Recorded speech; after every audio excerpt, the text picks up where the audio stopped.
Good afternoon and welcome to the Curriculum Committee meeting for June 20th of 2017. Introductions and administrative remarks. Dr. McQuiggan. Thank you very much. So on our agenda tonight, we have a health textbook adoption, and we'll be hearing from Dr. Kelly Murray and also some folks from the health department. I wanted to give you an update. June 15th, we had I didn't finish the agenda. I'm sorry. Then we'll go on to the middle school schedule, and Esther is here with her team to talk about some minor changes to the bell schedule at the middle school. And then our last agenda item is going to be to take a look at class size. So we'll look at elementary class size, we'll look at middle school class size as well. I wanted to make mention of the last June in Service Day we had, which was devoted to taking a closer look at technology with our K-12 teachers. As you know, we have undertaken a study of the use of devices across the district, but specifically our most pressing concern is the one-to-one initiative at the high school. So on the last in Service Day, we had an opportunity for all of the teachers at the high school to circulate through 3 centers where they heard from Apple, Microsoft, and also a representative from Google to talk about their efficiency platforms and what they would look like in the classroom. Then our teachers from K to 8 also circulated through 3 different opportunities that day where they met in small groups, and in one group they talked about the pros and cons of high-tech classrooms versus low-tech classrooms.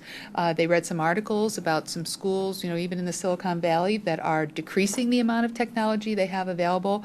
And then also they looked at some of the schools where, Google is basically taking over and it's all technology all the time. That was actually set up in a debate format where the teachers split themselves up, pro and con, and they held a debate, and it was very interesting. We collected data on the pros and the cons and collected some input from the teachers on that. Then they moved on to a second center where they did some sharing in small groups about what's happening in K-12 technology across the district.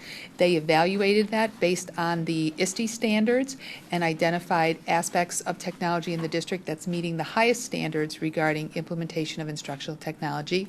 And then in the first rotation, everyone spent some time learning about the ISTE standards and the SAMR model, the National Standards for Technology, and also the SAMR model where you look at whether your technology is simply replacing a pencil or is it allowing your students to go more deeply with the content and with the thinking and with the collaboration. At the end of the day, everyone from kindergarten teachers all the way through our 12th grade teachers took a technology survey and gave us their feedback regarding how technology is used in their classrooms and how they see technology being used in the future. So that will be the next piece of data that our technology committee will be looking at when they come back in the fall. So that was a big day, exciting day, and we can confirm now that we've not only had conversations with everyone around the technology study, but we also have written feedback from every teacher in the district that we'll be able to look at to help us with our decision making.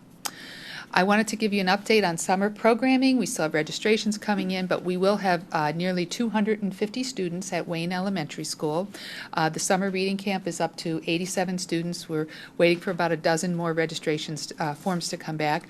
Our English Language Learner Program, which is funded through our Title III grant, we have 41 people registered right now, but those students usually trickle in over the summer, particularly the ones that are new to the country. They'll come right through August. And in our extended school year, ESY for our special education students, we have 105 students. So as you know, a few years ago, we moved all of those students together to one location so we could build some efficiencies with busing, nursing services, and some of those types of things that we have to provide in the summer. So we're looking forward to that. It's our 6th summer for our reading camp, and gosh, I don't even know how long we've had the English language learners, a long time, long before I was here. We are going to be Yeah. What about the high school programming? Starts tomorrow. And how many do you have? I don't know. I'll check with that, but I know we had enough to run the program. I think we're running 2 of the math classes, but I can confirm with Dan. Thank you. Yes, they are starting tomorrow. They actually had a power outage this morning briefly, so they were glad it wasn't starting today. But we'll be ready for those students when they come tomorrow. Thank you.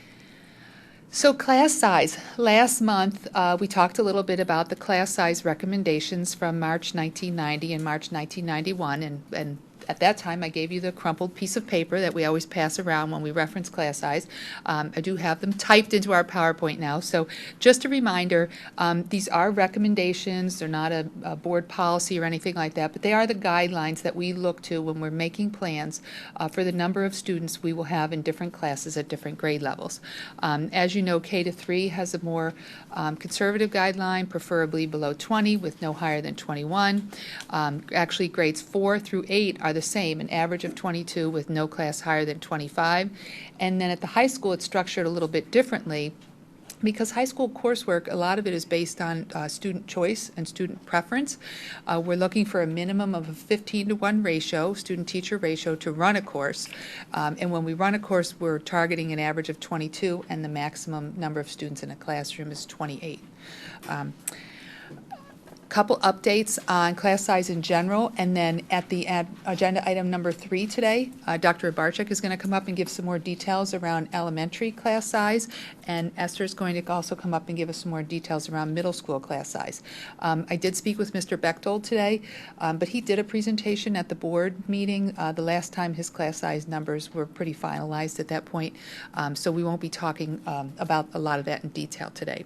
So as far as the elementary level, just to remind you, we are committed to adhering to the RTSD class size recommendations that you just looked at. We are continuing to monitor the enrollment weekly, and you know that we do that through packets and through the enrollment forms. Dr. Abarczyk will actually share the updated enrollment form with you today. Elementary employment screening is completed. Even though we only needed to fill a couple of positions, a team of administrators screened nearly 50 applicants. So we do have a pipeline of applicants that we can turn to if we are in need of hiring additional people.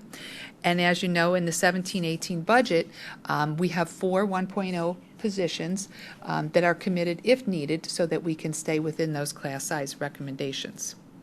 Again, at the secondary level, at the middle school and the high school, also committed to adhering to those recommendations.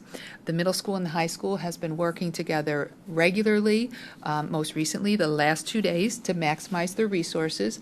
We do share teachers between buildings for some of the areas, the positions that are not full-time in one particular building, and they've really coordinated those efforts over the years so that we get a little bit more efficiency out of them each year. This is going to be the second year of the middle school bell schedule. So some of the struggles that we had last year running a schedule for the first time, some of those pieces have been rectified. And I know the last time Ms. Purnell spoke to you, we talked about things like rallying the encore classes together and things like that that make it easier for us to share staff across buildings and easier for us to schedule. So some of those efficiencies she'll be pointing out to you today. You also saw, I think at least twice, the middle school scheduling timeline, several pages of bullet points that the middle school planned to follow through with over the last 12 months to make sure that we had a completed schedule in a timely fashion and that we had the efficiencies in that schedule we needed so that we could adhere to the guidelines. Again, same thing, the current budget commits those 4 positions to make sure that we can have those class size recommendations in place. And the middle school is going to be requesting a 1.4 position from that pool to help them reach the average class size recommendations across those buildings. And the high school, as I mentioned, they are already in line with those average class size recommendation as of the last time they spoke to us with their report out on class size.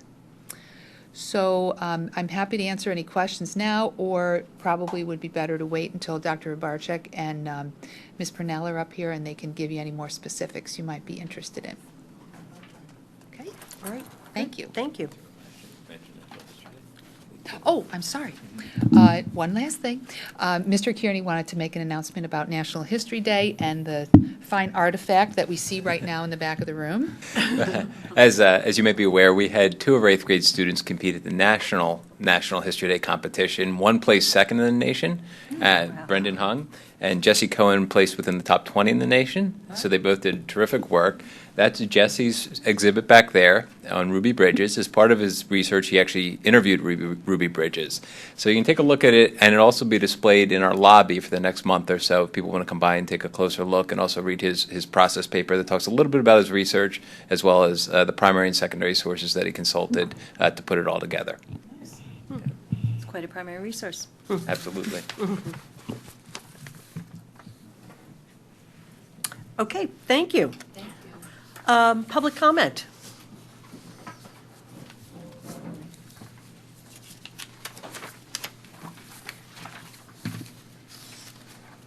Hi, Dr. Winters. Hi there. Welcome. Thank you. I would, you're not on. There you go. You're on. I would just like to raise some questions before the discussions that come forward so that they might be approached at that time. I think the first thing is the health textbook adoption, and I know many people in this township are concerned about sleep, and one of the things that we have stressed on many occasions is the inclusion of sleep in the health curriculum at all levels so that kids can begin to understand the importance of sleep as an ongoing process and the changes that occur with adolescence and the implications of not getting enough sleep. So I would trust that that would be addressed in our conversation this afternoon. Secondly, the middle school bell schedule, as I recall, is also related to this in the sense that I know I've heard comments from the public, and in addition to my own, regarding the challenges that are created when students begin their school day at the middle school very early in a major area, such as having algebra first period in the morning, when they probably still are not at their cognitive best. So I think we wanted to try to see if we might look again to go back to the notion where the first period was more of a homeroom period, where it gave students time to wake up and adjust. And I know this schedule may have had benefits in terms of reducing tardiness. It may have, in fact, impeded learning. So we have a choice to make, and I would hope you would look at that carefully. And finally, in terms of class size, I probably go back to the original inception of class size numbers, and there were lots of discussions at that time. I know it's morphed many times since then, but I think it's always important, and I know it's done in many places, to not only consider the number of students in the class, but the type of students in those classes. And sometimes the makeup of classes makes a difference in terms of how you're able to teach effectively and how others are able to learn. And one of the things that's sometimes problematic is when you have, for example, as we had this year, a large number of students in things like an AP English course where a lot of writing is expected, and I think that can create a problem if you expect to have students' papers read and commented upon in a meaningful way. I also think it's been a problem historically, and maybe it's gone away, where special subjects have special subject teachers such as art, music, library, computers, sometimes also receive an influx of special ed students so that numbers such as 25 or 26 can go up to 30 or higher. So I think it's important to pay attention not only to regular instruction but also to instruction in the other areas, which in some cases is the only place that students can find success in the schools. Thank you. Thank you.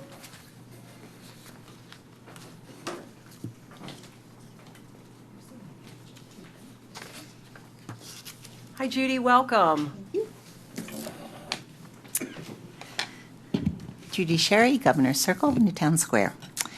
I have two things related to the minutes, and I just still would like to have some kind of a clarification about the Catalyst Prep ACT and SAT boot camps. I asked in the last meeting about whether this boot camp was evaluated or endorsed by the administration. I went back and just took a look at how it's advertised in the PTSA newsletter, and the latest one, which ran in April, there's nothing there that says in the advertisement, which I printed out here, that it's not a school-endorsed program. And I think it's really important that parents get clarification on that, that it's possibly a PTSA endorsed program, but not from the district itself. And I do still have questions about the proceeds, because that particular advertisement does say that all proceeds benefit the PTSA. And I believe I was told that the PTSA receives $20 for each enrolled student, and the actual cost is $175. So I'd like some clarification with that. And then also in the minutes, I noticed that the middle school, when there was a discussion about class size, it says a recommendation is being made to spend a year looking to evaluate the reasons and find a solution to this issue. A year seems like a long time to really look at this, and I would hope that the administration can shorten that. And it sounds like there are going to be changes for next year, but it would be a shame to have the same situation occur for another year. So that's something I'd like to bring to your attention. And then in the Finance Committee, there was a discussion about substitute teachers, and there continues to be a discussion about substitutes. However, at the May 7th meeting, and as stated in the minutes, it's recommended that the Curriculum Committee review the report on substitutes. So I don't know whether that should be part of the next agenda, but I think it would be important that you weigh in on that. And my final two comments, one is still, it wasn't clear to me whether Mandarin, which was offered last year, had enough students to run the course next year.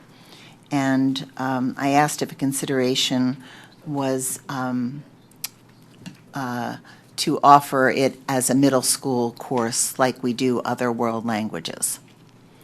And my final question was just something I happened to hear, I think, on public radio or something, but there was a discussion about cursive writing. And I thought, I don't know if we still continue to teach cursive writing. Do we go from printing to keyboarding? Or what role does cursive writing have at this point in our school system? So that's my last question. Thank you. Thanks, Judy. Mandarin, what is the, maybe we should talk about what our approach to that has been. So Mandarin was in the program of studies and did not have enough students to run for this year. And I think the reference that I believe Mr. Batchelor made last month about taking a year to study and look at things in the middle school, I don't think that was directed at specifically waiting a year to look at class size. It was taking next year to take a look at some of the programming pieces at the middle school, which would be a good time for us to take a look at things like Mandarin in the middle school and whatnot. I think that was meant in a little broader context because we are going to talk tonight about some of the ways that we're addressing. So for clarity, next year, parents can expect that in addition to whatever Bell schedule and discussions around the schedule improvements, and that 4 additional teachers that we have made, or 4 positions that we've made available flex as needed, Yep. should address where we had the spikes in class size at the middle school. Yes. Thank you. Yes. For next year, for the yes. 16th, This the 17, upcoming 18 September. school year. September. Perfect. Yes. Just wanted clarity. And then I just want to mention the idea of subs, and we've had some preliminary conversations about this. So the sub report is going to be moving to the Board Curriculum Committee. We're not sure exactly what that format will look like, whether they will look at it monthly from a financial perspective, and maybe we'll look at it quarterly from the perspective of how it's impact teaching and learning, and what happens in the schools when there's not enough substitute teachers. So we haven't finalized that format yet, but that'll be something that will be happening in the fall. We were going to transfer it last month, but it just seemed a little disjointed. So that will be coming, and for that particular purpose, cursive handwriting, we do still teach it. We do still believe in it. We teach it in 2nd grade. We reinforce it in 3rd grade. We use different methods in different buildings to encourage students to use cursive writing.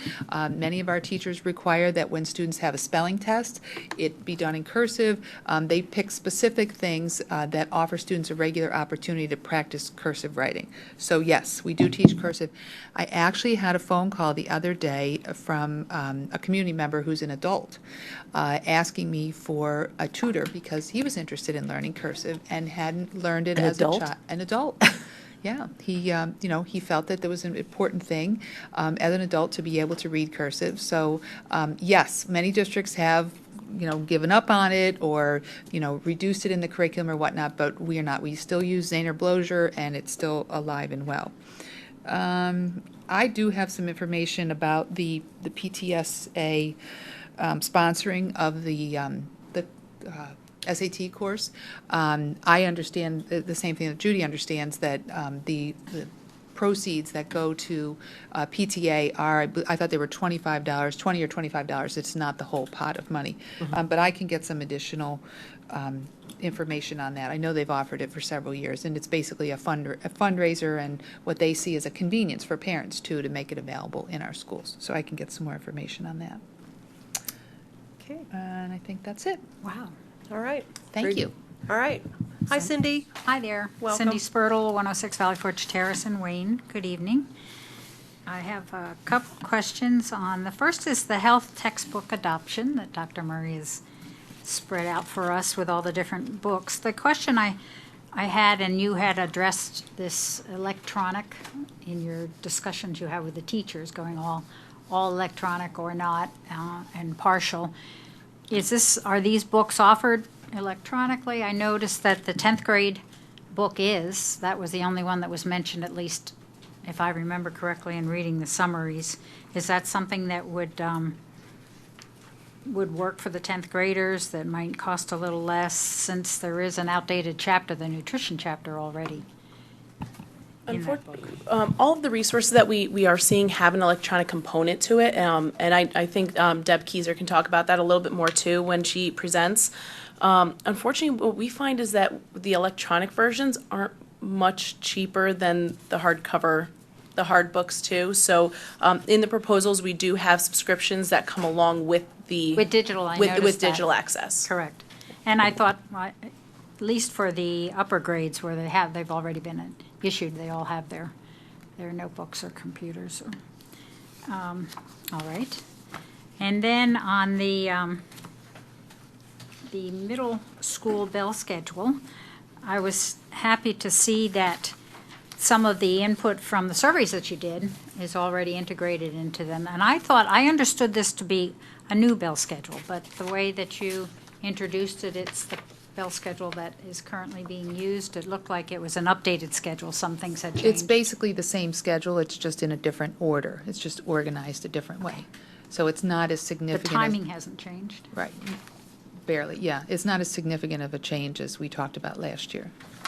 The one question I did have, though, in going through and looking at, just curious as to the scheduling of the lunch hours, the 7th graders get a half an hour, the other 2 grades get 47 minutes for lunch.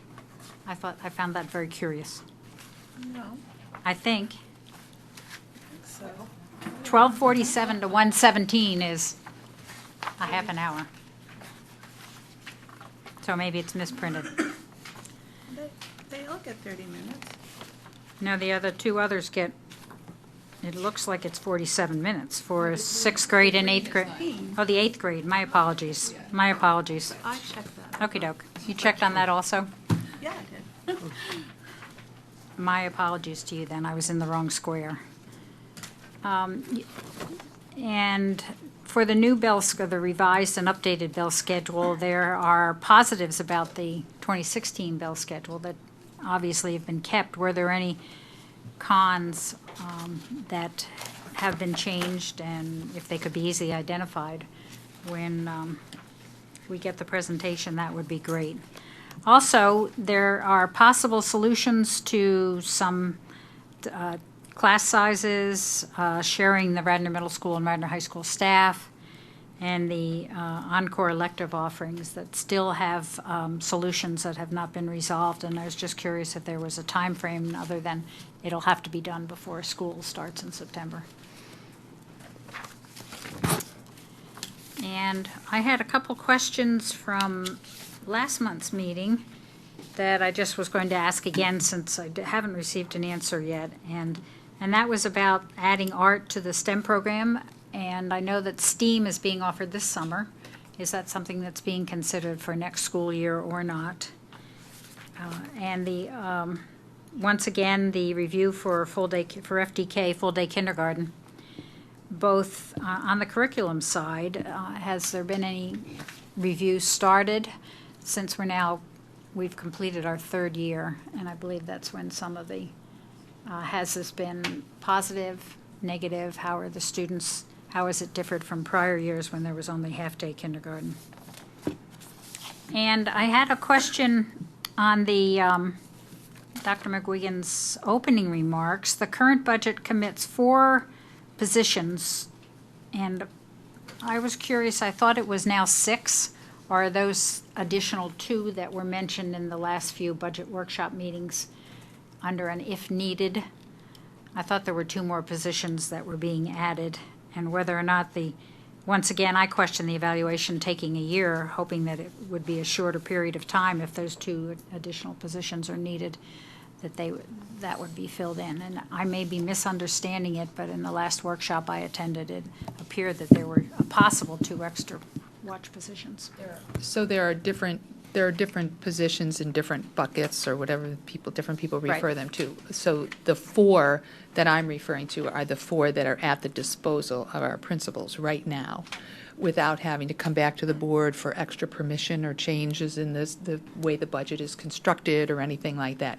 If we would go beyond that 4, there are others that would be available to us. There are some other funds that might be available to us, but they're not sitting there. So when Ms. Purnell was working on the schedule today, she knows that she has the opportunity to use the 1.4 that she needs because it's in the 4. But if she, together with Dr. Abarczyk, we go beyond the 4, then it's time for us to go through some other steps to Yeah, make sure. I just want to clarify. So there's Thank watch you. positions, then there were 2 new positions, and there were these 4 incremental positions that came out of the quote-unquote bucket discussion.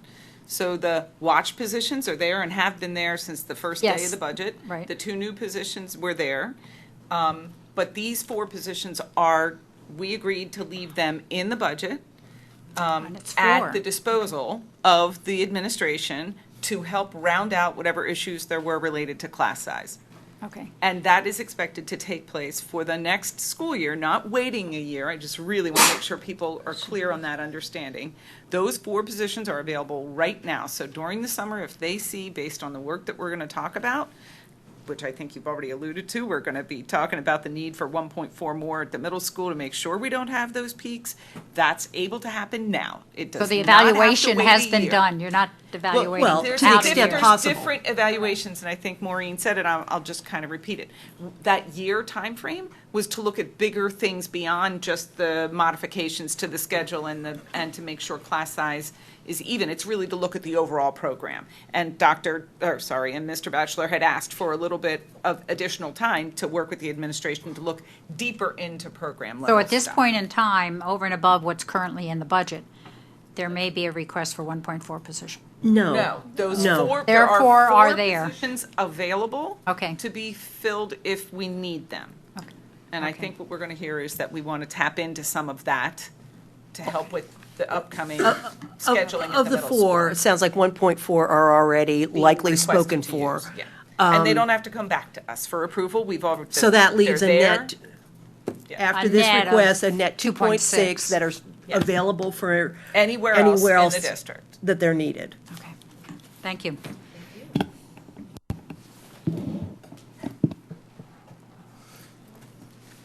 All right. Agenda item number 1 then, health textbook adoption. Easy for you to say. Yeah, right. Dr. Do we need to Murray. do minutes? Oh, sorry, excuse me. Sorry. Approval of the minutes? All good. All good? All good. Yes, thank you. Minutes approved. Agenda item number 1, health textbook adoption. Dr. Murray. Thank you. After last year, we started the health audit, and we conducted surveys. We gathered feedback just to determine where we were. And about this time last year, I believe it was this meeting, we had a comprehensive presentation made by the health department that just reflected on the results from that and looking at where we were with our health curriculum. We spent a good part of this year gathering various resources. We reached out to all of the major publishers and even looked at some of the less known, maybe online or just different type of publishers to really evaluate all of the resources that were out there. We are making this proposal because the resources that we have are severely outdated. Our resources are either from 2005 or 1996. So we think it's time, and so it works in with a curriculum cycle. So today we will be proposing K-5 health resources, 6th, 7th, and 8th grade, 10th grade resources, and also personal fitness and personal training. With that, I'm going to ask Deb Kizer to please come up. Deb has been instrumental on our evaluation team as well.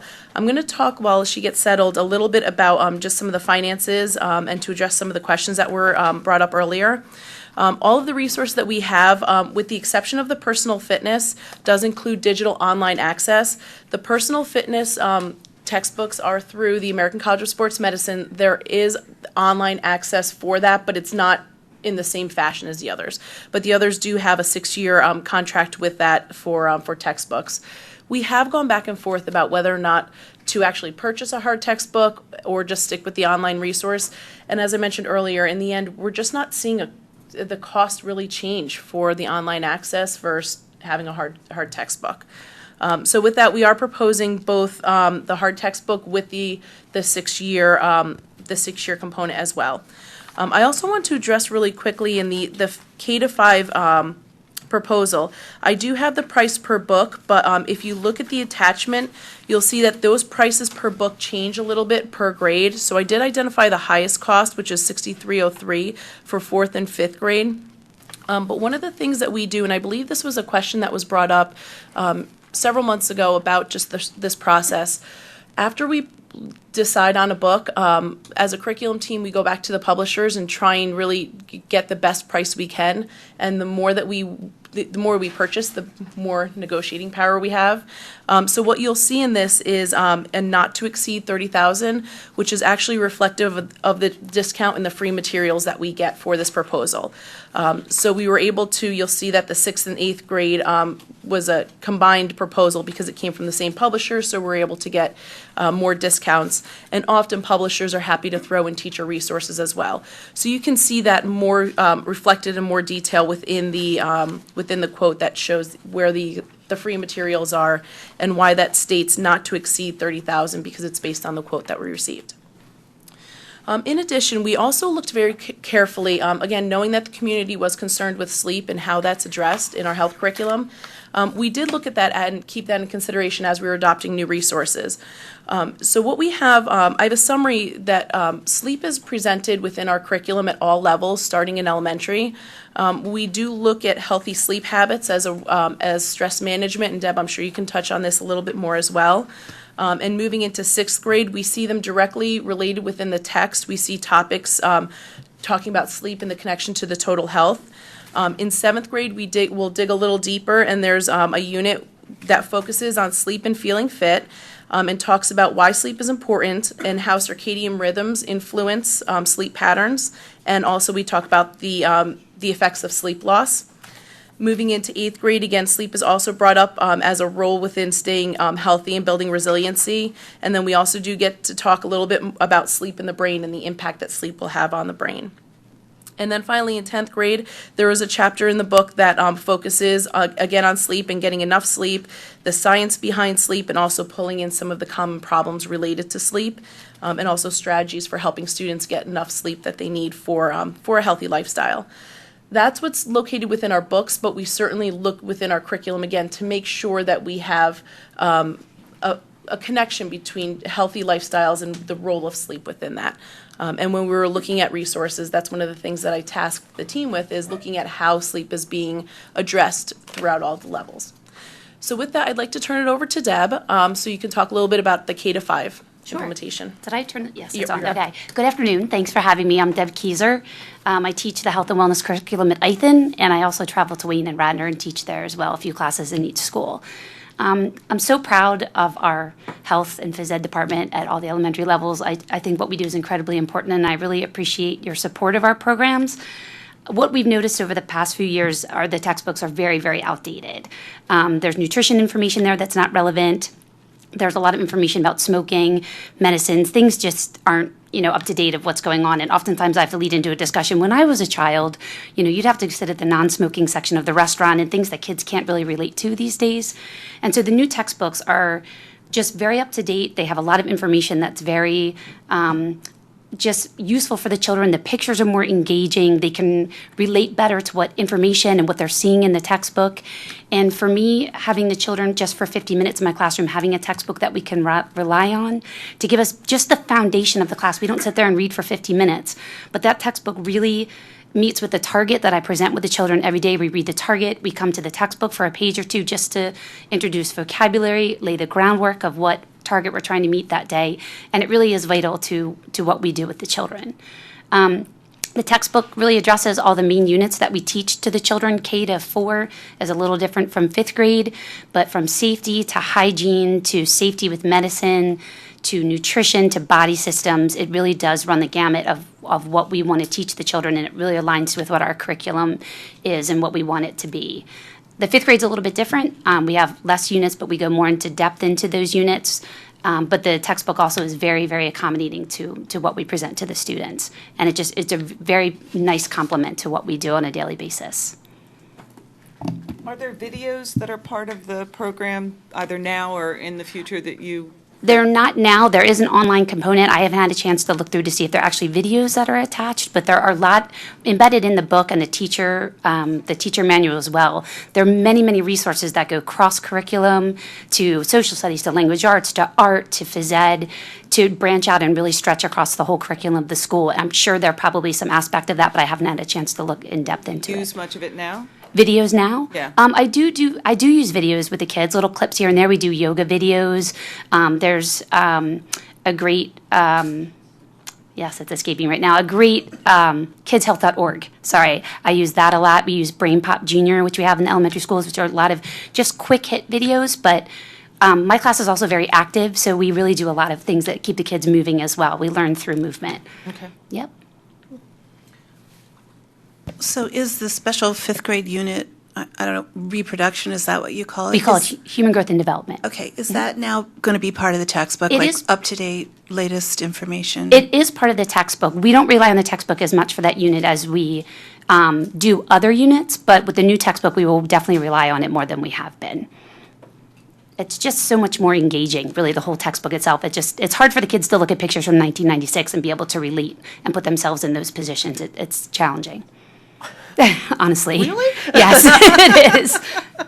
What about, and I wish I had my course of studies with me, but what about the organizational skills and the stress management stuff? Yes. Where is that done across the district, and are we doing enough of it? I can only talk for the K-5 curriculum. We start in kindergarten by doing breathing exercises. We do belly breathing, we do balloon breathing. We have the kids do yoga. I bought yoga mats this year, which was just the best novelty ever. It was really fun. We did a lot of that kind of activity with the younger kids. The older kids, we do talk about stress. We talk about stressors, how people have different stressors, how we handle stress differently. We do visual imagery. We do all kinds of body squeezing and relaxing. We do handle it at K to 5, and it's an actual unit just to itself, is stress, awareness of stress and stress reduction. Okay. How about organization skills, especially as they get to 4th and 5th grade, and study habits and... I can't say that's an actual component? unit in the curriculum, but I have to say that just coming to class and being prepared is an organizational skill in itself. 5th graders have homework assignments that they do. They have a health folder to bring with them. Kids are expected to wear sneakers. They're expected to dress appropriately. And being on a 5-day cycle for those young kids, it's amazing and it's great, but that is an organizational skill. Do I have art today? Do I need to bring my smock? I mean, it's really just almost just embedded into everyday school life, honestly. Well, so I'll be curious to hear, maybe when Esther comes up, I want to hear what's going on at the middle school. That's an area where I really think that we need to do more for our kids. Sure. Especially, we talk about the sleep study stuff. A large part of that is the organizational stuff and how do they get the work done in an organized way so that they don't have a lot of waste and that they can use that time sleeping. I really think we've got, we ask a lot of the kids, maybe not up through the 5th grade. Sure. But as they get to middle and high school, it's intense. Absolutely. And I'm not sure that they have the skills, that all of them, I'm thinking there's groups of kids who clearly can handle it, and other groups of kids whose parents are helping them handle it, but I just see an area Sure. for that. Yeah, I agree with that. I'll cut in and just give a preview for our August curriculum meeting. We are going to be devoting a chunk of the topics to sleep and questions regarding that which have arisen and what we're going to be doing about it sooner rather than later. Absolutely. So look forward to that in August. But this looks good. Yeah, any further comments, Julia? I'm very Yeah, it excited looks about good. the I was going to ask textbooks. about homework, but you answered it in your Oh, comments. So, great. yeah, that looks great. I'm Thank very you very excited. much. Yeah, my pleasure. Thank Yeah. you so much. Thank you, Deb. If I can just extrapolate as well, unfortunately, our middle school and high school was unable to be here today to present their resources, but we're seeing a nice connectivity with the resources. Again, some of the same reasons. Again, just needing updated resources that have current topics such as cyberbullying are included in these resources, which in 1996 we know was not a major concern, as well as just some of the updated information regarding drug use and so on. So we see that same connection through the high school, through the middle school and into the high school, and again, consistency and just updated terms. And then the final resource that we are proposing is the resource for from the American College of Sports Medicine for the personal training and physical fitness course. This is not a new course. It's a revamp of a current course. We've added on the personal training aspect to personal fitness to bring in, again, tie in some of those STEM-related real-life skills. So students who might be really interested in fitness, who are looking at maybe pursuing a degree in kinesiology, this would be a great course for them to take. Students would then have not only the experience with personal fitness, but then how they can turn that into a career and study topics such as kinesiology, biomechanics, and anatomy and physiology, again, and how the body works. So we're really excited about that. ACSM is considered one of the leaders in the industry, so we're really excited to be able to introduce those resources as part of this adoption as well. Good. All right. Any further comments or questions from the committee? No. Nope. Wait, okay. No, I answered my question. You're good? Yeah, I'm. Except it's in the budget. Yes. Yeah. Sorry. Oh, yeah. In fact, Financing it. All right, well, this was a lot of information, so, Wait, I think she had, excuse me. sorry. Oh, I just want to answer, it is in the budget, and we've actually come under budget with it too, so Awesome. we're in good spot with it. Great. So we will be looking for the committee to recommend moving the textbooks to the consent agenda for Yes. Tuesday's board meeting, if you're No comfortable problem. with that. All right, thank you. Very good, thank you. All right, thank you very much. Middle school bell schedule, it's already come up about 10 times. Can you tell we're interested? So we're very interested. Come on forward, Mrs. Purnell and team.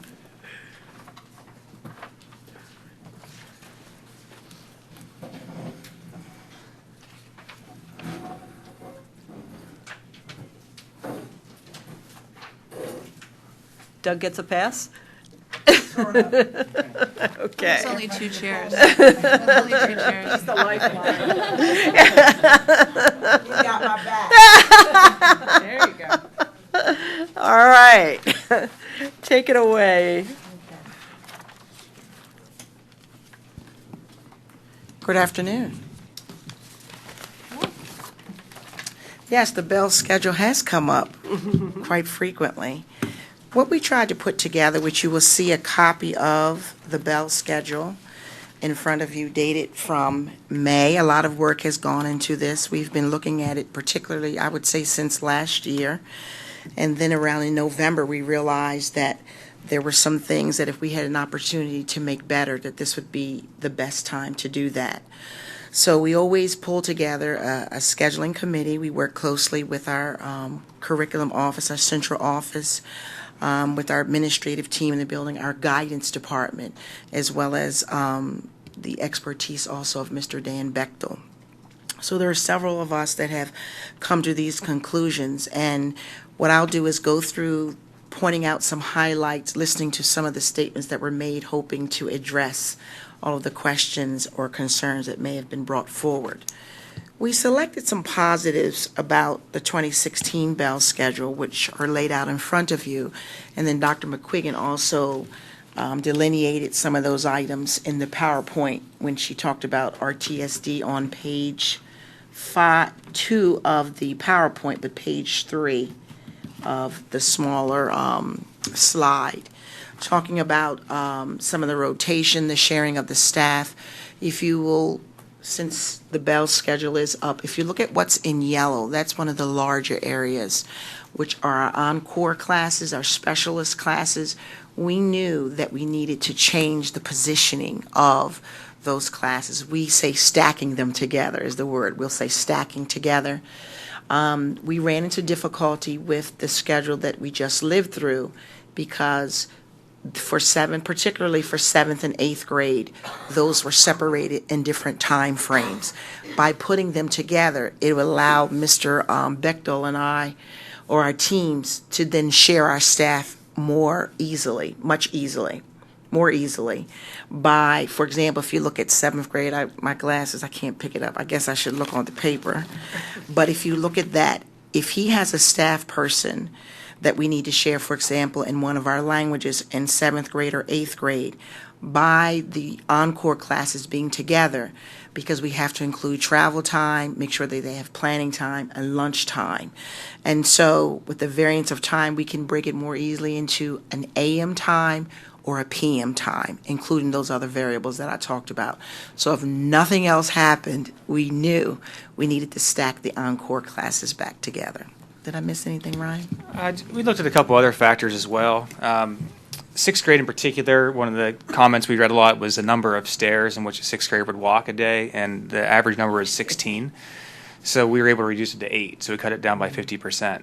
The other thing we looked at was the flow of the school day. We heard a lot of 6th graders say it was fragmented. They'd have a core class, they go to encore, they just up and down the stairs. So in addition to stack, we put that first encore, the yellow period 1 with advisory. So they come into school, they have advisory and encore, then they have 2 or 94 minutes of core instruction, then they have an hour and 15 minutes of a lunch and an encore, then they get back to core the rest of the day. So it's a little smoother than the fragmented nature of 6th grade. And the same could be true for 7th and 8th, that it's a blend between core, encore, core, so you have larger chunks of continuous learning, whether it's through encore or just core instruction. It's a smoother day for many students. And coming to 6th grade, there's a lot of organization, as we heard earlier, with lockers, with bringing a folder to the classroom. Am I going to math, science? So this is a little bit easier for the kids, I believe, to not only walk up and down the stairs, but just to keep track of.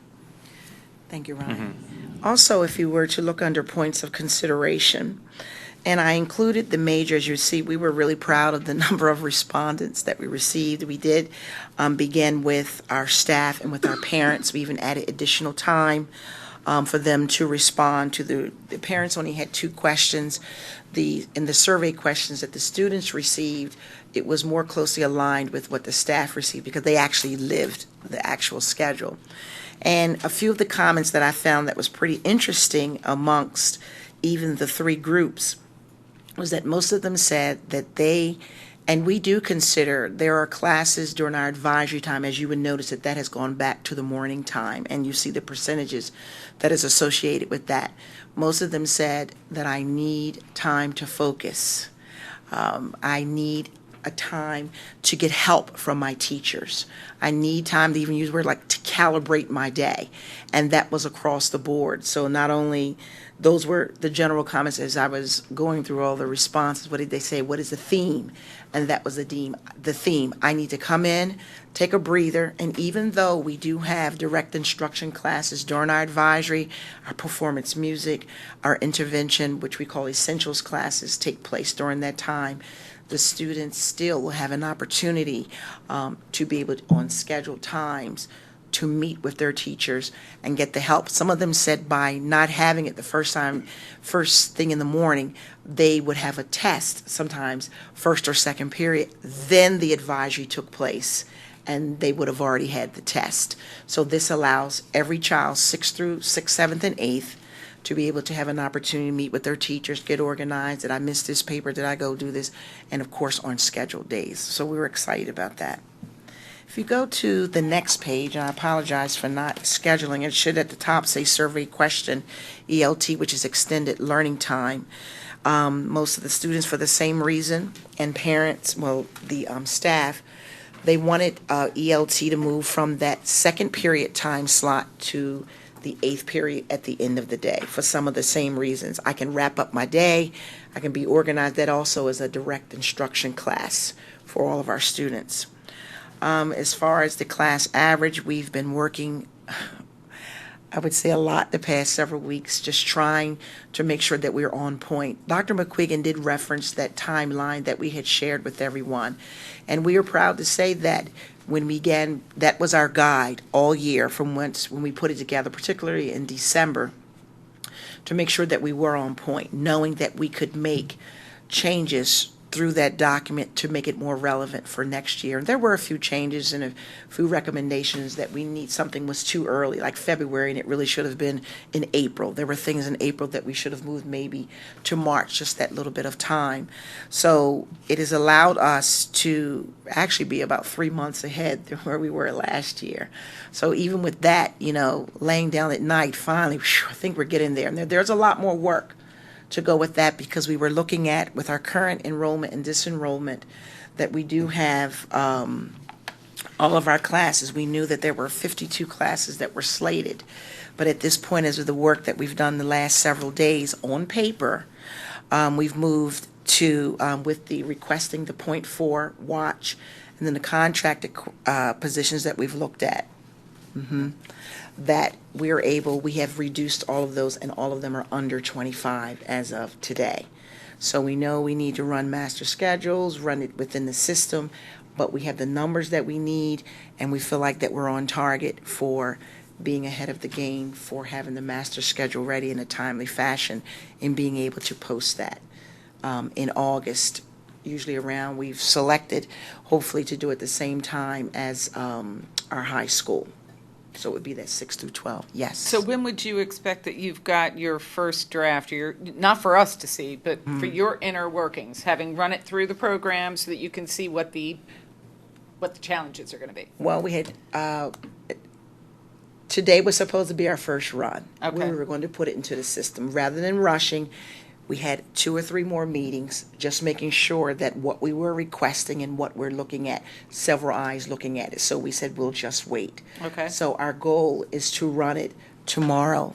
Okay. Will be our first run. Okay. And of course, there will be several more runs after that. But Really? we feel like with all the eyes and all the problem solving and the collaboration, that we were able to say this with a high level of fidelity, that we're moving in the right direction.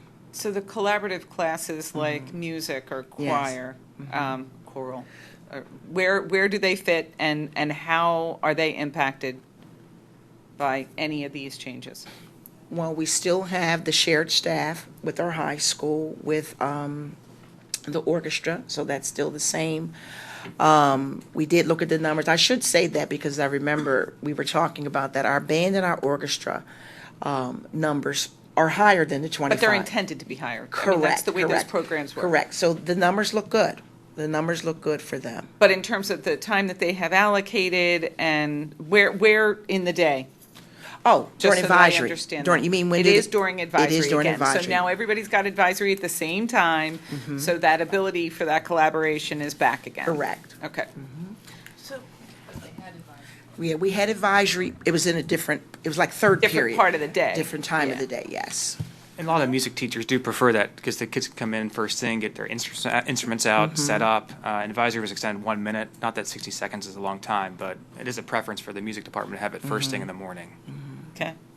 Could I just follow up on that? So Yes. where are the instrumental music lessons, like the little group, small group instruction? When is that happening now? During the encore. We had tried it this year with the encore and the core, but we found out based on some of the feedback that it would be best just to pull from the encore again. Okay. So our music department chair, Mr. Morgan, did notify parents of current students. We put it in the newsletter, PTO newsletter, Radnor Reader, the individual letter saying, because some parents were, concerned about you're pulling my child from the core class as well. So we had made that decision a few months ago and tried to communicate that for the last 2 months. Yeah, no, that's good. Did you say that, maybe I misunderstood. It sounded like what you said was the sixth graders are having a hard time up and down, up and down. And wouldn't that be a case for giving them back-to-back encore? Talk about how that works, Ryan, with the sixth grade. Well, one of the main groups in which we share is world language and tech education with a high school. And so we see that most often with period 6 and 7 for 8th grade of all the different grade levels, and occasionally in the morning session as well. And so what happens too with 8th grade, they can pick their electives, so there's a lot more variety, a lot more singleton, just a lot more options that where 6th graders, they pretty much have a set of 7 classes through Encore in which they have to take. 8th grade, they have so many more options, it's harder to find the staff for just a singleton. So that's where, working with Mr. Bechtel this morning, we're sharing to meet all of our needs. So from a programmatic standpoint, that's one of the reasons we do it. But also with our sixth grade, if I also may add to that, when the sixth graders responded, and you saw where we had 603, and a lot of them were the sixth graders, what Mr. Boodleball was talking about, how they would come in at 8 o'clock, they felt like they didn't have that breathing room. Before we had changed the positioning of the encore, there was a lot of back and forth. With it being positioned where it is now, coming into a, some would say, homeroom or their advisory, that is that stabilized place. And where the other positioning, where the other classes are positioned, there will be less travel time for them during the day. So we feel like that will address that. I'm out of breath. Somebody, I'm new. What am I doing? Most of them are lost in sixth grade anyway. The first month, 6 weeks, where's my lock? Who's this? I don't even know where my class is. Some of them are still crying within the class. And we feel like this will address that. Maybe you could apply that same thing to the parent open house? My other question, I understand everything you said, and I appreciate that any suggestion ruins everything. But having said that, is there a way, or does it make sense to give an encore to the 8th grade in the morning, since we are so sensitive to the sleep issues? I mean, to have both encores at the end of the day seems wasteful if we're going to ascribe to the thought that the heavy thinking should be at the end of the day and not first thing.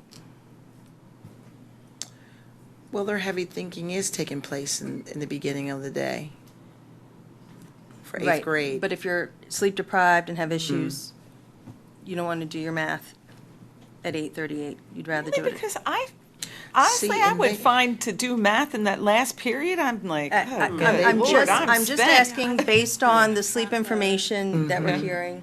Me personally, I would sleep after lunch, but I'm just saying it based on what we're hearing. Yeah. But you're thinking that the advisory period, that 35 minutes is the wake up. That's It's the wake up, it's the refocus, get organized, who do I need to speak to? Do I need to go to the library? If I have an assigned class, direct instruction, I go to that particular class. So we always try to balance it with, and we're also actually looking at, we have been for the last 2 or 3 months, working with an expert, and Dr. Kent, that's also one of his areas of expertise, with how we're delivering our advisory to get the best for our buck. So we have been looking at that. We've been doing some staff development with it, so there will be moving more towards. We have been looking at the comprehensive plan. We have been looking through the challenging learning expectations, the middle school piloted this year. What are those areas, and goal setting? How can we find these small pockets of time that is going to build our growth with our student, which is called where they, and I know that this is word is used a lot, where they have some areas of interest with some of our advanced and gifted students, where are these areas of passion or interest that during that advisory where they are available, where they can work on some of those things that they absolutely love to do for that 30 or 35 minutes with our gifted specialists. So there's a variety of things that we are actually looking at with our entire advisory program that we're hoping will address some of the things that you're asking us. What today. about that organizational skills and stress management at the middle school? How does that happen? Does it happen? Is there dedicated time to that at some point over the school year? I would think earlier than later, but I would say yes. I'm thinking of our human resources. We do have several of the psychologists that are assigned to our building, which our staff access. We have our social and emotional learning coach, which we have access to, usually 3 days a week. We also have our social worker, who's also a certified social worker, and crosses the lines and the barriers with assisting and supporting with the groups that we have. We work with the Karen Foundation. Also MS Hope, which is our student assistance program. I'm thinking of our emotional support program as well as our life skills.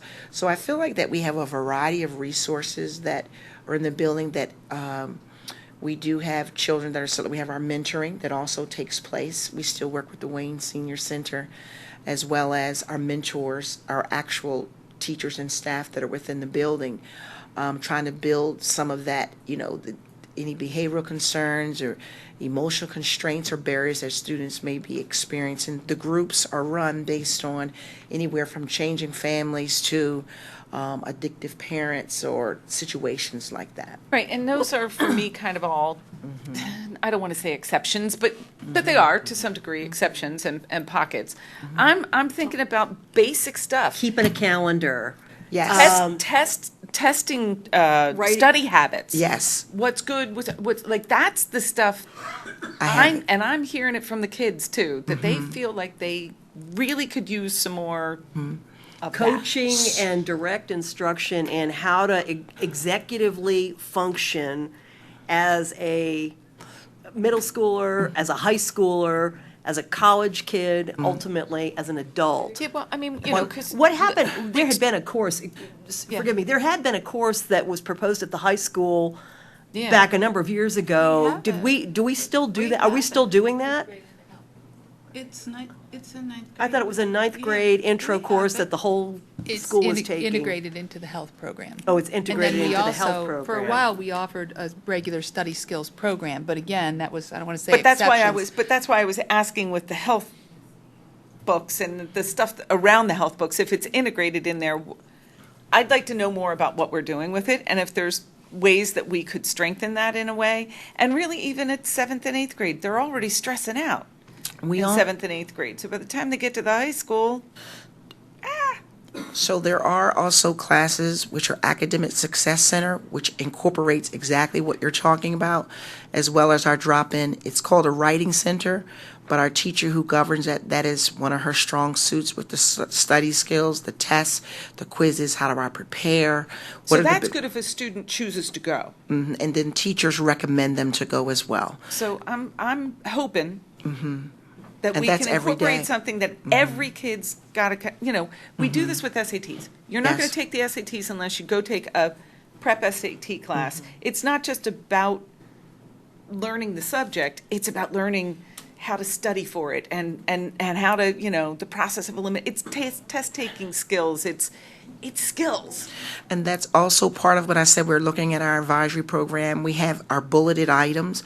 Those are some of the areas that we're looking at to incorporate it on a regular basis. That would be really awesome. So that will be taking place during advisory. Now, it won't occur every day, but we're looking at our 8-day cycle and what that is. And we already met on our building in-service day on Friday for about 2 hours.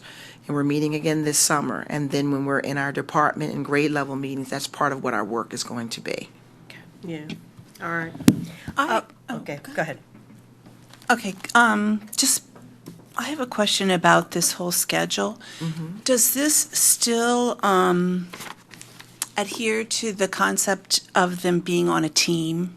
So we've reworked the schedule, but so you're still on team A, B, and C, and this doesn't violate that to get them down, No. to a certain class size, right? We're not going by like team A, B, and C anymore. We're going by colors. Which, Okay, but yes. the point being, you're Yes. still honoring that. Correct. With this Yes, schedule. with the Okay. team. Yes, middle level education, teaming, Excellent. advisory, all of that, yes. Excellent. And then my next question, is this not about teams or? Okay, with the advisory, are you still with the same advisory all 3 years? So that's a person a group of kids that that's your cohort through middle school? That was one of the recommendations and suggestions that was made, that we do the looping through advisory. And it was actually our teachers at our workshop, our professional development, back on June the 2nd. And we had broken up into groups. This gentleman had worked with us. This is work that he's done, former principal. He just retired. And we were surprised from I believe it was 6 or 7 groups, that almost every group said that they would like to do the looping. We're trying to incorporate our 8th grade mentors, which is WEB, Where Everybody Belongs, which is our 8th grade mentoring for the 6th grade, to use our leaders. Our teachers also visited some other schools that were also where it was student-led advisory. We know we're not there yet. There were about 3 schools that we visited. And so what we're trying to do is our own hybrid of what we think that will be manageable for us. So we did look at that. We are looking at that. We don't know if that will be the first thing for September, but it is part of the model we're looking at, the looping. All right, thanks. Thank you for your hard work on this, because this is moving forward. Good. So my question is, I'm interested in pushing a bit on the 3 and 2 minute transition times built in here. It looks as if you get 3 minutes, except if you're going to lunch, you get 2, and when you're coming out of lunch, you get 2. Realistically speaking,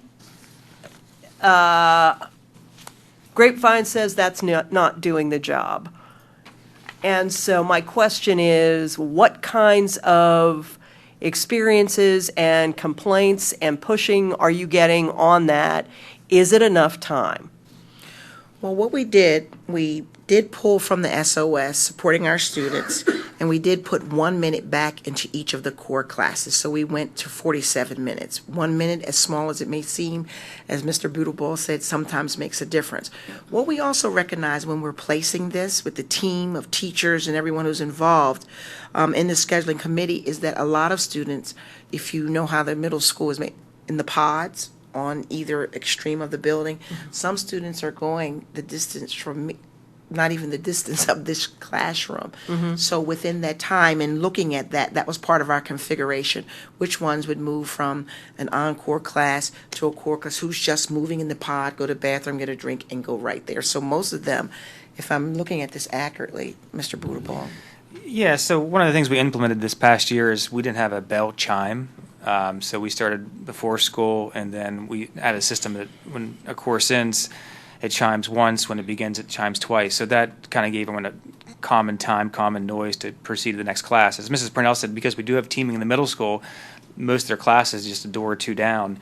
As far as lunch goes, it does look like a tight window of 2 minutes. However, those kids, I don't know how they do it, but they're lined up, it seems like within 30 seconds. So I guess that's part of the reason is they have 34 minutes between each class to leave their class, eat, and come back to their room. So most of the kids, they inhale their food. It seems within 15 minutes they're 12 to 15. ready to go. and some of the kids filter in after that start time at lunch. So it says 57 for 6th grade, but sometimes they're finishing a test or finishing an assignment, and they stroll in at 12:04. Lunch lines are still open. So we haven't really heard that 2-minute piece from lunch as much. Is just some of the stretches, if you're in the first floor for health and phys ed, and you have to go to the 4th floor, that's that time constraint going from the gym, which is on their athletic side of the building, to the academic wing in the top floor in the corner. That is a tough stretch. But we do know that with communication, like sometimes I know that I was accused the most this year of letting the kids out late for lunch. Mrs. Purnell, we were the last lunch. And I said, what time do we leave? Was it 1:10? Is it 1:12? So I did get it mixed up a few times, but in communicating with the teachers, letting them know that was my fault.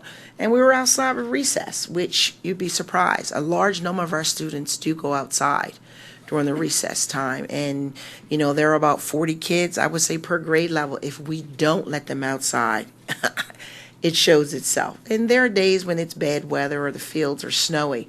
But for the most part, we really haven't gotten too much kickback from that. with the Okay, times. but for that kid who has to go from the gym to the extreme end of the fourth floor, when that becomes clear that that's a problem and this kid will never make it from one end to the other what are you doing? The kid just misses the first couple of minutes of class or cuts the end of the prior class or, gets a pass or what? What has happened, Mrs. Michelson, and we do have exceptions. I can think of the children that are anxious, and we usually know who those students are who may be getting some type of, whether they have a 504, Chapter 15, or an IEP, or dually diagnosed with a GIEP and an IEP. We do have students that will come to us and say, I need to leave now. Can I please leave early? And that's usually set up with their case manager or their teacher. We let them leave 2 or 3 minutes. We even have children, once they eat, the amount of noise that may be taking place in the cafeteria, they need to eat their lunch and then go to the library. But a lot of our teachers work with students during their lunchtime. So that is a very common practice that we have. So we usually I would say, I'm just going to say 10 or 12 students. I'm just thinking in my mind of the 3 grade levels of those that are more anxious and some don't even like to move in the hallway with that number of children moving. We do make exceptions for those students to leave early or maybe delay. Everyone moves, then they have a pass to then go to the class. And they may be a minute late because of where they're going. So we do have those exceptions. I have to say, I'm not comfortable with any of these answers. I'm so sorry. I hear stories all the time about kids who are very stressed, and then we're teaching them stress management skills. A little ironic. Really, they're hoofing it. And these are the healthy ones. And I'll tell you, I know children with stress issues, with 504 plans, who would rather die and be late every day than have the humiliation of everyone knowing they've got a 504 plan with a special class to let out early. I just don't see how it's possible. I know the school. You certainly know it 20 times better than I know it. This is an ongoing problem, and I feel like saying, well, the majority of the kids don't have a problem is not an answer to these kids who have demonstrated a problem. So what if you added a minute? And I understand you're like, oh my God, there are 8 classes. 4 minutes between classes? What are you asking? Yeah, what if or that adding the happened? minute to get the time from the cafeteria I'm talking back to about 3 minutes? adding a minute between classes so that they're not. Really, think about it this way: you have one boss to report to. These children have how many? 10, 12. That's stressful. And I've heard stories about teachers who are not happy when they come in late and will sometimes keep them to make sure they're done making their point and maybe aren't communicating. You're But the also principal. you'd hear So the- if you're communicating saying, oh, it's my bad, no one's going to give you grief. They're going to say, oh, okay, Mrs. Purnell, no problem. You do what you have to. It's not happening from what I'm hearing from other teachers. And other teachers are getting frustrated when kids come in late. They're trying to get their work done. It's just piling up. And even if it's only happened to 5% of the children, that's 5% of the children who are very stressed out and not doing a good job. every day. So perhaps a way to think about, you might want to just think about it. It's either find another minute to put in between if we need that, or for those kids who have a long commute from point A to point B, at a given point in the day, give them a permanent pass that gives them an extra minute or 2 to get from point A to point B so that the teacher is not in their face about it and the kids know that they have enough time. But I feel as if you've got to be very specific and very responsive to this, because I think Julia's point is well taken. I think the stress level that you create when it's just sort of loosey-goosey and chaotic, and kind of every kid for himself, it's just, we're working against ourselves. So I would just encourage you to think about, and I'm not going to tell you how to do your job, but come up with some way to address that in those cases where that has been identified. Yeah, and maybe by case I'm okay with, but I will only add one other piece to it, and that is 4 minutes in the hallway. If you don't have anywhere to be or you're walking from door to door is when chaos starts to break down. Like the kids who aren't going from here to there, but are going from here to here. Hey, It's 4 minutes I'm to open to other weasel solutions. through the like what hallway. Jesse did. So- And remember, to pinpoint where the actual problem is occurring, because the students are still in teams, those 3 or 4 teachers that they see are clustered in a small area. So as Ryan said, for those core classes, they're leaving this door and going in this door, they're leaving this door and going across the Right. hall.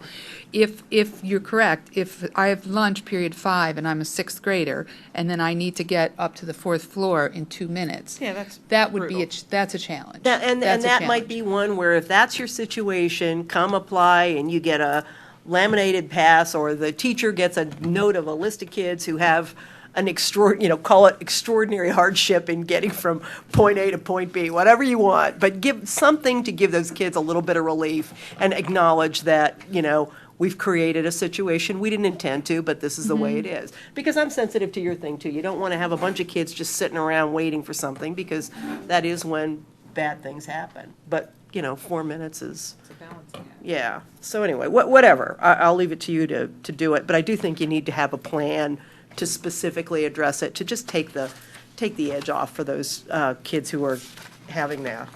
All right, I'm looking at the time. Are there any further questions or comments about this that we need? Because I'd like to get to the last subject, the update on the class size. Hearing none, I will say thank you very much for your hard work. Thanks for enlightening us on this, and good luck with running that schedule. We look forward to hearing great things. All right. Brian, are you staying for class size too? I can stay, yes.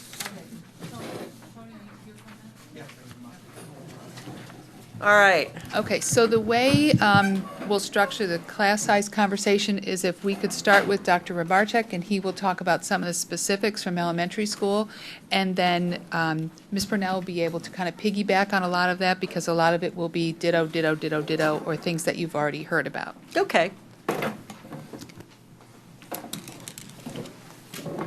Welcome.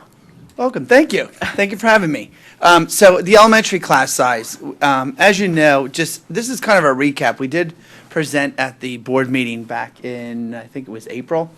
But our kindergarten registration does begin the first week in February, and it's ongoing throughout. We don't have a cutoff date. Some districts do put a cutoff date of when you can actually register and wait till the next year and everything. We are a district that is open. Yeah, they do. Really, So they legally, cut it- you they can actually, do that They will in cut the it. United Some States. districts are starting to get away with that. cut it off. It's not mandated, so they will cut it off. Just for kindergarten. Just for kindergarten. So that's why I wanted to point out kindergarten alone, but that is correct. But the registration information can be downloaded either from the district's website or picked up at the school's offices at this point. Our new student registration occurs throughout the year. That's grades 1 through 5.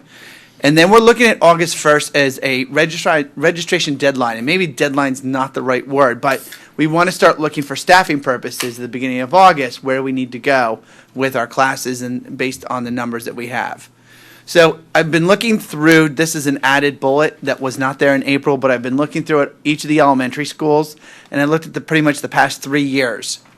And just for historical point of view, the elementary classes do not fluctuate more than plus or minus 3 per grade, per class in each grade level. It's very unusual if the class goes down by more than 3 students. We had one class that stood out in 2014 at Radnor Elementary where 7 students, it was a transition of 7 students over the year, but that was the highest number. Wait, you're saying class. I'm, Do you I'm mean sorry, per grade level. Yeah. Per grade level. So, it's not very much in regards. We're not a very transient district in that sense. So, what I have up on the screen here is, again, you've seen part of these before. This is from our enrollment spreadsheet, but you see each of the schools, each of the grades. The one in the yellow is our projected enrollment with packets out. So that is, if you look at, I think kindergarten has 64, we may have 54 of those with 10 packets out. Or, third grade at rest, 100 students, but we may have 2 packets out still. So you're watching to see if those packets are going to come in. And our secretaries, our building secretaries do a very nice job of contacting parents to say, will you be coming in? We just want to be reassured that you have a spot here, but we want to get your registration earlier than later. Break. this If they is- download, do you know? If they Sorry. download, we do know. Okay. We get what's called a survey response. So they have to put in certain information, and then I forward it to each of the buildings depending on which school they're registering for. Okay, sorry, Julia, didn't That's mean to okay. cut you off. This is a projection really for 2017, 18? For 17-18, for this coming school year. So based on those, That's okay. oh, does it? But it's as of June 14th. Okay. It's out of this year, but it's regarding. Oh, yeah, the it's still the next year. 16-17. I'll switch that date over July 1st. Yeah. I stay within the fiscal year. It has other columns on it. Yes. There are some columns, yes. You just don't see them. So then what you see is the next column next to the yellow is the number of sections based on those numbers that are in the yellow. So if you have 64 kindergartens at Ithan Elementary, there will be 4 sections with 16 students in each class. And then the next column where it says 20, those are the number of seats available still until we get to the new section. So it's actually, there are 20 seats available when we get to the 21st student. If 21 students were to register between today and the first day of school, that's when we go to the next section. Does that make sense? So for each of those, and you can see the numbers, they vary all over the place. Ithan is probably the school that's in the best shape right now in regards to watching numbers, where you can see 4th grade at Radnor Elementary School has 2 seats available, which is technically 3 to move up to a new section, an additional section. So I'm looking at this, and I'm seeing 1, 2, 3, 4, 5, 6 classes, 6 grades Correct. that are 3 or fewer children away from triggering a new class. Right, that's what the watch position. So so those are the 4 positions in place.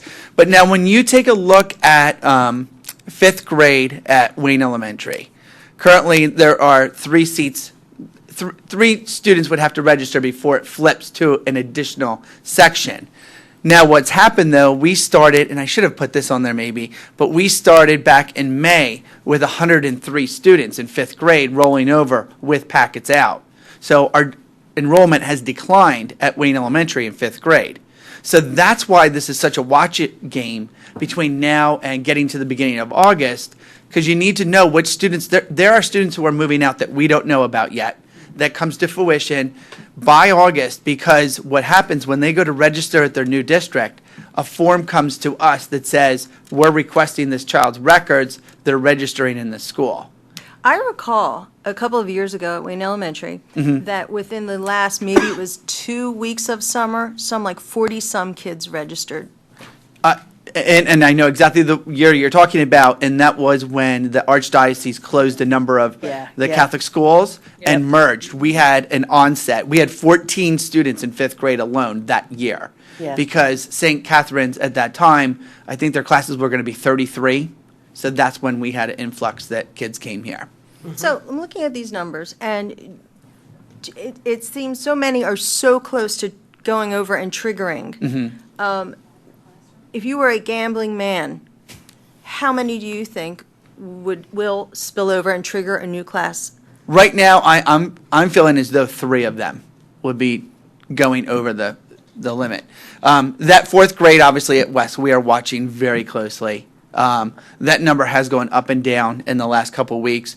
But now just for another example, at Radnor in 4th grade, that was another one where this past year, I think we started out maybe in January, February, it was like 105 students. Now we're down to 98. But we're going to have to watch this closely because a number of registrations do come through. I mean, I get surveys pretty much every day coming through my computer. The thing about the surveys, when someone pulls a packet offline, there are some parents out there that believe that they need to register their students every year. So they don't count. We dismiss those, though. So they pull a packet thinking they have to complete the full packet again. So how many of these are packets out? Because that's really the information you need to know, right? Okay. How many of them are packets out? Because they're the ones that are, in addition That's to your what flux. you have in the far right column, Yes. Yeah. they're also a flip of Sure. the coin. So, like, for example, for that class down there, West 4th grade's got 100 kids all total projected with packets out included. Right. Like right now, I can tell you offhand, but I can get you the rest of the numbers. That fourth grade has no packets out right now. That's the kind of thing I think would just be helpful. Pardon? Nor does fifth, That's correct. the kind of thing it would be Okay. kind of helpful to know. Sure. Maybe put packets out. We kept in a- deciding in a which par- one to put Well, on no, there. No, I think altogether is good, but maybe just put parens around the number that are packets out. Okay. Right, because it gives us an idea. Like the kindergarten in Ithan Elementary School, Yes. right? 64. Well, how many do any? So we have idea? 10 packets out there right now. So kindergarten, 54 in that. there's 54 registered that's students. Known. So Correct. the reality is we may not need 4 sections. Correct, but the kindergarten is the one, Maureen, actually, we're talking about this before. Kindergarten is the one that you're, more than likely, we get to a number 0 by time we get to August 30th. I'm just using Yep. that as an example. Sure. That if you know you've got high number of packets out. Yeah, but they have like 100% return rate. They, got it, yeah, yeah. they're pretty much on, but you're right, the other packets, in the other grade levels, it's a shot in the dark. We had one family this past week who thought they registered and found out they're actually living in another county. So, it's one of those things, you come across these as you're working through the enrollment projections. And it actually will happen up until the day school opens and after. It will, definitely. But we will be moving forward, we're following those guidelines, we will continue to monitor it, and each time, these folks know enrollment's my life, it seems like, but every Friday now, I get an enrollment update from each of the building secretaries. Well, every Thursday now, when the district's closed during the summer. I have to say, so I have been monitoring this stuff online on our webpage for the last, I don't know how many years, like in a weird obsessive way. This is like, and a couple other mothers and I, like every year, we just wait until September to see the numbers because we feel like we're watchdogs, frankly, after unfortunate incidences at West. This matters a lot to us that the guidelines are followed. And I will say, it has been so heartening to me to have this information. It used to be published every month, the updates by class, and it just felt accountable and clean and transparent, and I appreciated it. This year, I think this data was taken off. Not to obscure the issue, but just because I think there were some decisions that there wasn't necessary. And I asked about putting it back up, and I'm very happy to see, I went back up today and I saw numbers from April. Yes. I'll take it, but I'm asking that you consider going back to putting this up every month because it just makes everyone understand, and there's parity between the elementary schools, and I like it. Thank you, and I encourage And we you could to do put that. more of it up. We transitioned from that old form. What was happening is we were getting 2 different numbers by the one person who was actually doing it, and then when I was doing the projection enrollments, a new number was coming up, and we found out what was happening. And that's why we transitioned to using this grid, and then Michael Petiti going off of these numbers. So that's why it was in April that we started posting again, because we are Tony- confident in the numbers. Tony, is there any concern about Radnor Elementary, which looks like we now have a second grade with 6 sections? Do we have any other class that has 6 sections in it? We do not.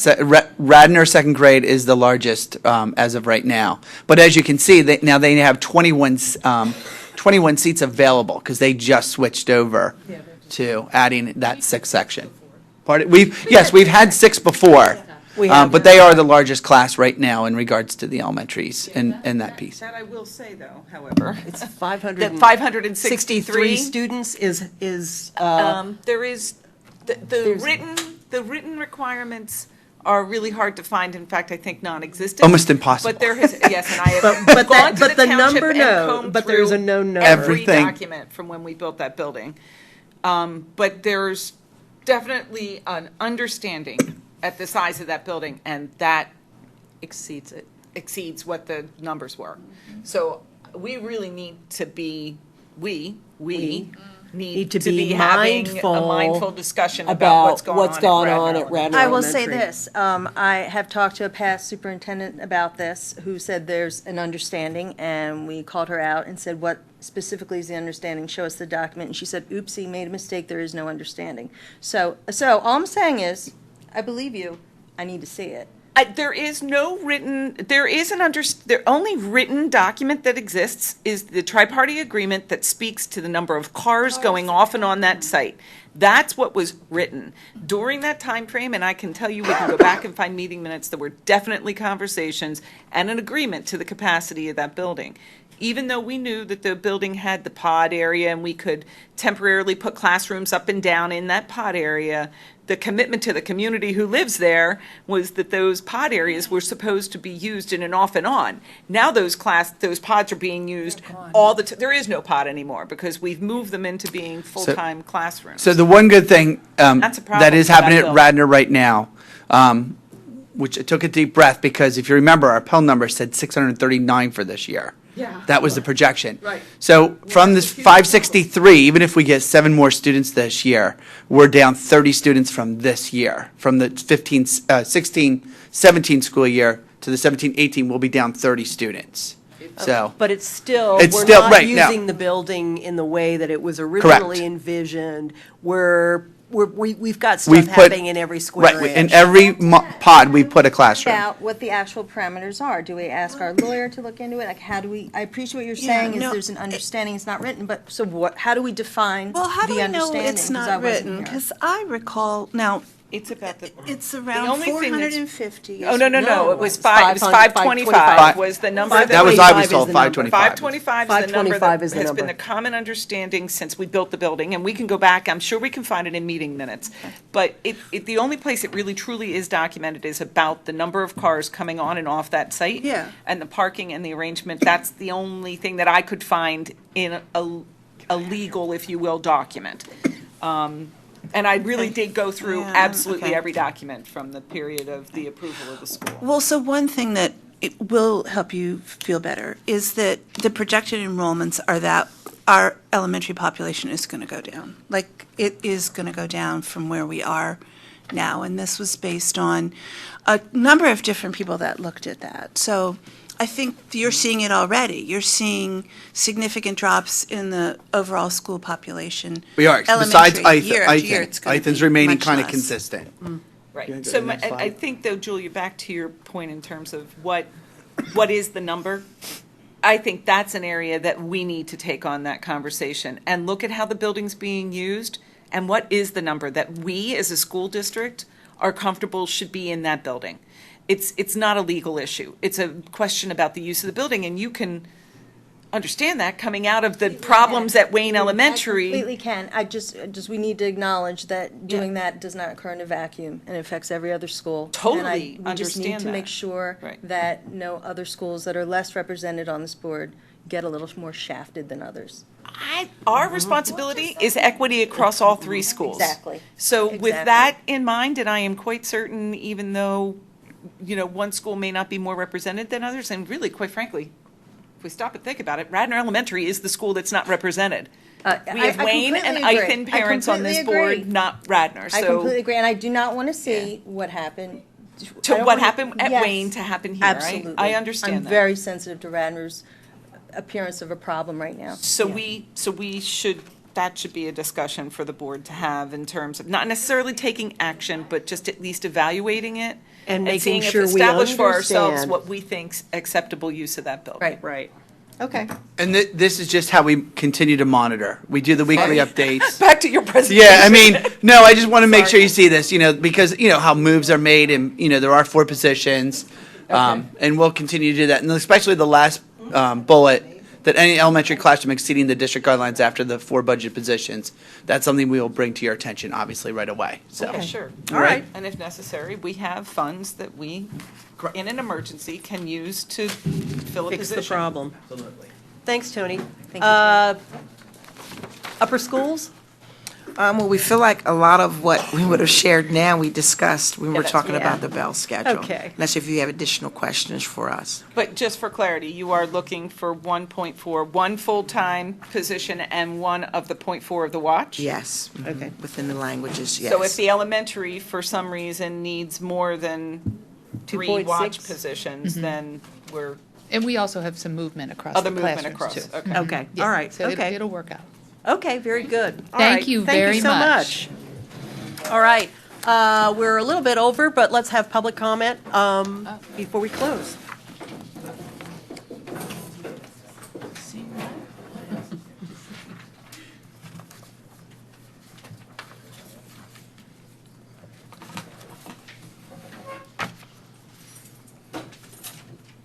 Hi, Judy. Again? Yes. Just based on that last discussion, I was going to bring up in facilities the suggestion, which I think I brought up last month, that all board members at least receive a copy of that tri-party agreement, just so that you can kind of look through it. And my second, maybe you have it. I don't. Yeah, Maybe you'll I have know it. I have it at some point. It's a fairly substantial document. You know, I had an electronic version. Because I still think there's opportunities possibly to renegotiate that agreement. So, and the second issue, I thought at one point it might be a good idea to consider having a board representative that represents maybe each of the elementary schools, the middle school, the high school, just so that that person perhaps can kind of learn about that school to a greater degree than that you might get just from being on the board. Would you Just say a that is thought. covered, though, at the PTO, the coordinating council? I forget the new name for it, which a board member attends. The board members attending that PTO group, but this to me would be an opportunity for, say you were the representative to Wayne Elementary School, maybe then you would attend more events there, try to kind of learn more, be more of a liaison, if there are different issues that you could bring forward that you might not be aware of, or. I think we actually had that. I don't know at if it's one a good time. idea or not, but I just, after listening here, I know at one point either that was under consideration or a thought that might, because as children age, you kind of lose touch a little bit. You hear reports, but really when I sit in the board meetings and the high school reports about what's going on in the high school, you don't really have an opportunity to hear what's going on at the elementary school or the middle school, which are certainly important parts of the district. So it might be a nice thought to have at least one time during the month or sometime when you have somebody from the elementary. We used to do that. We did do that. We used to do that Yep. many years ago. So, thank Thanks, you. Judy. All right. Oh, sorry. Hi. Hi. Welcome. Thanks. Do I introduce myself? Yeah, go ahead. Hi. You're off. Now Now you're on. Do I have to hold it? You're good. No. Okay, thanks. Rachel Skurlock-Lowe, Wayne Elementary School and Radnor Middle School parent. And I would just like to offer two comments. First is thanks for the hearty discussion on class sizes today. I'm concerned about making sure that the teachers that are hired for those grades have adequate time to work with their team members if a fifth class or a fourth class or a sixth class is added. So that I didn't think was adequately addressed in the report today. So I was hoping that could be taken into consideration. I know research-based evidence shows teachers who are transitioned or shuffled from class to class actually have lower efficacy rates, and the students don't learn as well. So that's a concern for me. What does the data show in terms of how much time they need? Well, ultimately, any transition takes a year or so to get into that position. Right, but we couldn't hire them a year ahead if we don't know the Right. class So size. I guess my concern is if we're chopping teachers that are already part of a team and then hiring someone who isn't part of the team to move in. So if we have 5 classes, I know at Wayne Elementary School they have 5 fifth grade classes this year on the team, and the paper shows 4.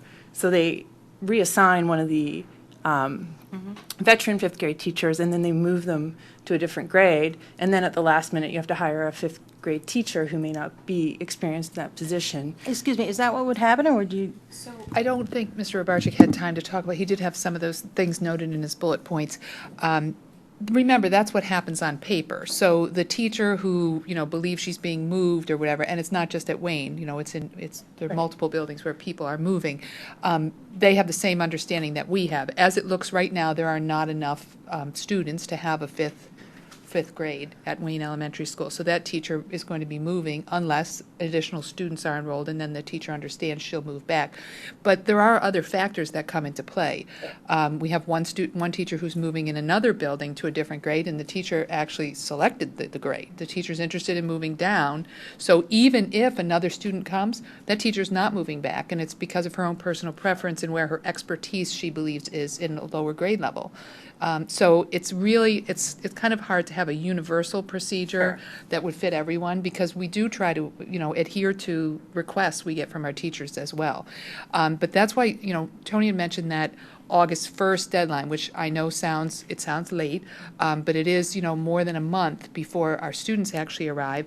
And the elementary principals and the administrative team has already completed all the screening interviews. They've screened nearly 50 applicants for jobs. So we have a rank order that includes not only our long-term subs that we're familiar with, and we know which ones, we'd like to get a contract out to, but also, if, we end up needing many new teachers, we have a rank order from that screening process that we completed as well. So we stand at the ready to move forward if and when we need to get qualified candidates into those jobs. And if a teacher is removed from 5th grade because the enrollment is low and they're interested in moving back to 5th grade, chances are that's probably going to happen.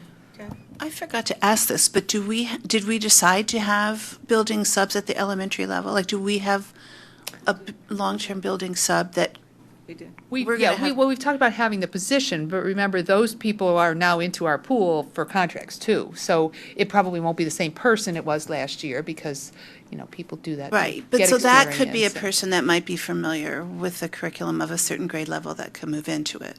I mean, there are many situations. There's, we've had teachers on sabbatical, teachers on a maternity leave. There are many, many teachers that each one of our principals gets to know very well. I mean, I talked to a principal today, and she said, I have 3 great long-term subs that have worked for me this year, and if I need a position, I want to come out of those long-term subs. And, it's not a secret. Like you said, everyone looks at those numbers. So, the people who are hoping to get a job in Radnor, they're keeping their eyes on those, and they're also hoping that they're going to be the people that are selected to fill those positions. So, the last posting we put up, I think we had 435 applicants for one elementary classroom job. So, we have a large pool of candidates, but we also have the ones that we have a lot of experience with, and we absolutely have been able to confirm firsthand are the highest quality people for the position. So we want to move ahead as soon as we can, and we think August 1st is a responsible time to move ahead with a big decision like that. Okay. Okay, thank you for clarifying. That helped a lot. I also just wanted to make a quick comment about the health texts, and I was curious if they had inclusive language around gender and sexual identity, if they talked about issues around Title IX and issues addressing rape culture and sex health and sex education. They do. They cover, I can get a more comprehensive list of all of that, but in just, quick glance, if I were to open it up, we definitely cover content such as, let me just flip. This happens to be the 6th grade. It does have healthy relationship building. It does have dating and relationships, character building, again, bullying, I mentioned earlier, emotional, social health as well, violence prevention, conflict resolution. These are typical topics that are throughout them. Physical activity, nutrition is usually covered, as well as personal health care, the life cycle, and body systems. So those are that's this particular book, but it's similar topics throughout the remainder of the grades too. Okay, thank you very much. Thank you. All right. Meeting adjourned, I think, because we need to get going. Thank you so much.